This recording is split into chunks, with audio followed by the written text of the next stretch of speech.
करने के पीछे जो उद्देश्य है वो उत्तर प्रदेश में एक प्रशिक्षित कार्यकर्ताओं की टीम तैयार करने का उद्देश्य है।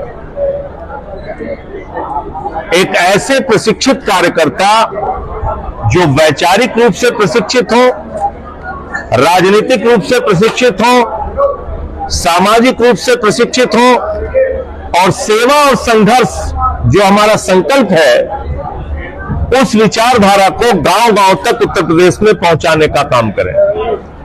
और इसका 3 तरीका हमने खोजा है।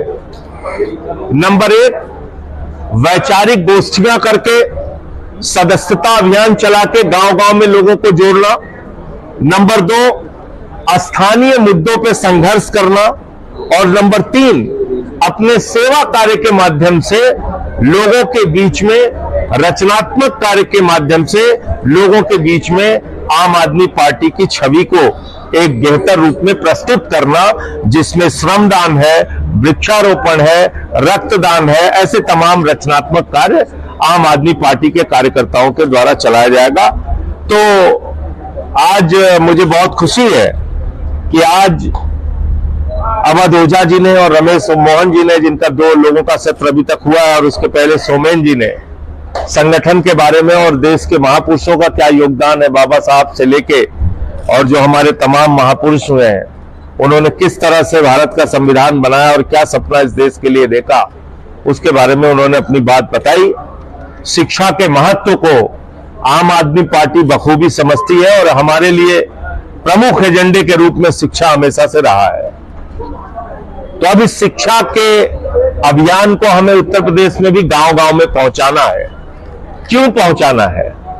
क्योंकि अभी 8वीं तक जो आंकड़ा आया है वो बहुत चौंकाने वाला है। उत्तर प्रदेश में सरकारी स्कूलों की शिक्षा से 13 लाख बच्चे वंचित हो गए। 13 लाख बच्चे सरकारी स्कूलों की शिक्षा से। ये कोई सामान्य बात नहीं है। ये हम सब के लिए बहुत चिंता का विषय है कि सरकारी स्कूलों में हमारे बच्चों को पढ़ने के लिए शिक्षा नहीं मिल रही है। उत्तर प्रदेश में 30% बिजली के दाम बढ़ गए। एक तरफ आम आदमी पार्टी का मॉडल था जहां पे हम फ्री बिजली लोगों को देते थे दिल्ली में, उत्तर प्रदेश में हर 3 महीने 4 महीने के बाद 10% 20% बिजली का दाम बढ़ जाता है। घंटों घंटे बिजली की कटौती होती है। रोजगार मांगने पे लाठियां चलती हैं। गन्ने का दाम बढ़ाया नहीं जाता, जिससे पश्चिमी उत्तर प्रदेश का किसान प्रभावित होता है। गन्ने का मूल्य मांगने पे उनको लाठियां मिलती हैं। तो किसान दुखी, नौजवान दुखी, माताएं बहनें महंगाई से दुखी, बच्चे शिक्षा से वंचित, नौजवान रोजगार से वंचित।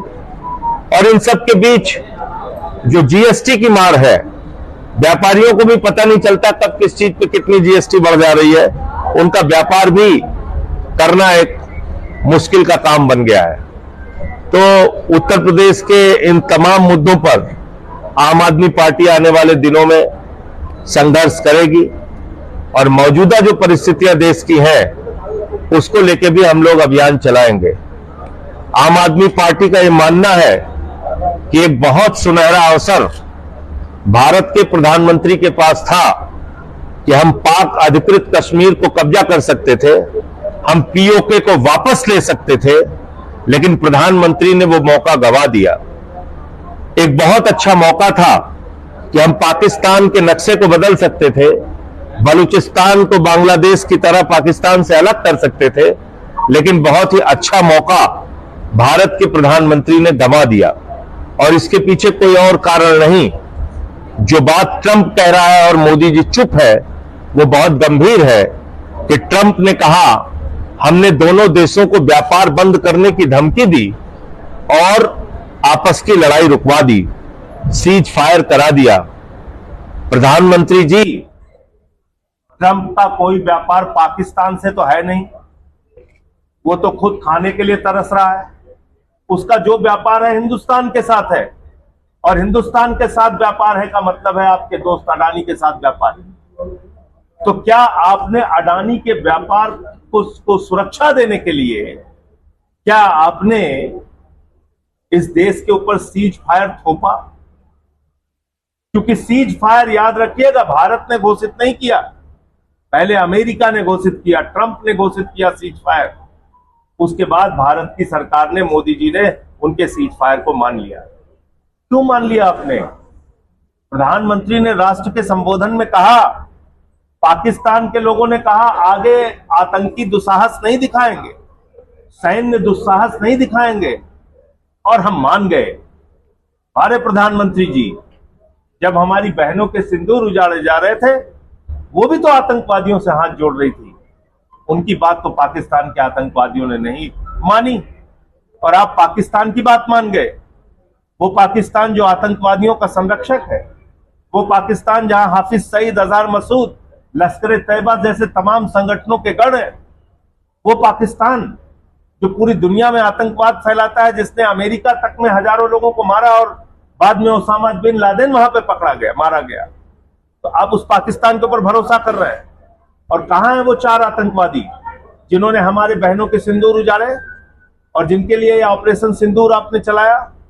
तो ये सीज फायर की घोषणा भारत के स्वाभिमान, भारत के सम्मान के साथ नरेंद्र मोदी का एक धोखा है। और इसलिए पीओके वापस लो का जो नारा हमारा रहा है इस देश के एक एक हिंदुस्तानी का, उस नारे के साथ आम आदमी पार्टी मजबूती के साथ खड़ी है। हम उत्तर प्रदेश में भी इसको लेके अभियान चलाएंगे। प्रधानमंत्री जी अभी संसदीय दल भेज रहे हैं 53 देशों में। अच्छी बात है, अच्छी शुरुआत की आपने, लेकिन मैं आपसे बड़ी विनम्रता पूर्वक पूछना चाहता हूं प्रधानमंत्री जी, जब पुलवामा हुआ, जब हमारे जवान शहीद हुए,